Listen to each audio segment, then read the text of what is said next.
Idemo pričati o Alhemičaru, jednom od najčitanijih i najprevođenijih romana savremene književnosti, dijelu brazilskog pisca Paula Coelha, objavljenom 1988. godine.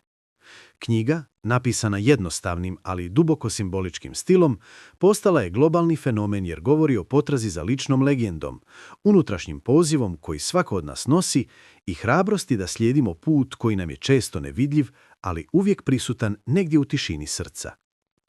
U središtu priče nalazi se Santiago, mladi andaluzijski pastir koji sanja o skrivenom blagu zakopanom u Egiptu. Iako njegov život izgleda skroman, miran i predvidljiv, Santiago osjeća da ga snovi i slučajni znakovi vode prema nečemu većem. Susret s tajanstvenim kraljem Salemom, kojemu govori o ličnoj legendi, postaje trenutak koji mijenja tok njegovog života. On prodaje svoje ovce i kreće na put kroz pustinju u potrazi za blagom koje nije samo materijalno, nego i duhovno.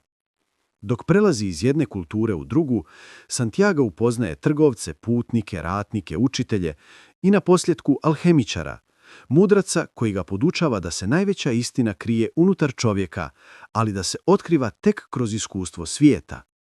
Pustinja, s njenim beskrajnim horizontima, simbol je unutrašnje tišine, straha, iskušenja i transformacije, sve što Santiago proživljava, ljubav, gubitak, razočarenje, sumnju i prosvjetljenje, postaje dio velikog kruga u kojem čovjek uči da sluša znakove, vjeruje u vlastitu sudbinu i razumije jezik svijeta.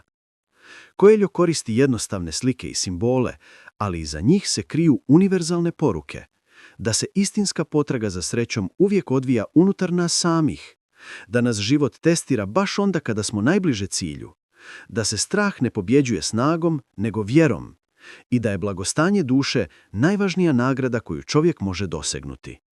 I danas alhemičar ostaje relevantan jer govori o potrazi za smislom u vremenu kada mnogi osjećaju nesigurnost, rastrzanost ili izgubljenost.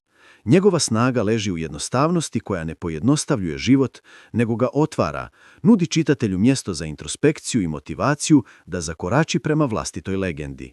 Upravo zbog toga ovaj roman je, za mnoge, više duhovni kompas nego književno djelo. Hvala vam što ste bili dio Knjigarijuma.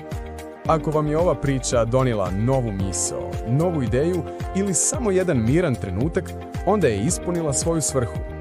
Pretplatite se kako biste otkrili još velikih knjiga i velikih misli, ispričanih jednostavno i jasno, za samo nekoliko minuta.